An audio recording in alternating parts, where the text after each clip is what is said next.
জোরপূর্বক ইডেনের কলেজ ছাত্রীকে আটকে রেখে ধর্ষণের অভিযোগে অভিযুক্ত নোবেলের জামিন মঞ্জুর করেছে ঢাকা মেট্রোপলিটনের ম্যাজিস্ট্রেট আদালত থেকে বের হওয়ার সময় তার পাশে ছিলেন ইডেন কলেজ।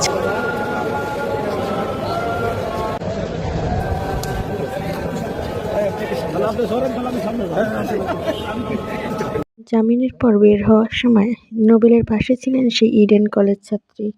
দুজনেই দুজনের হাত ধরে রেখেছিলেন। আদালত প্রাঙ্গণে হাস্যোজ্জ্বল মুখে ছাড়তে দেখা যায় নোবেলকে ও তার স্ত্রীকে। আদালত থেকে বের হওয়ার সময় এক সাংবাদিকের এক প্রশ্নে নোবেলের স্ত্রী বলেন, অভিযোগ তো কিছুই ছিল না, ছিল আমাদের ভিতরে একটু ঝামেলা।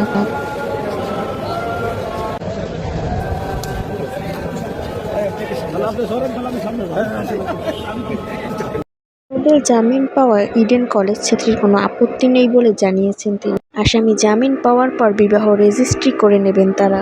সকল মান অভিমান ভুলে নোবেলের জামিনের জন্য আদালতে স্ত্রী অর্থাৎ সেই ইডেন কলেজ ছাত্রী। অবশেষে নোবেলের জামিন মঞ্জুর করেছে ঢাকা মেট্রোপলিটনের ম্যাজিস্ট্রেট।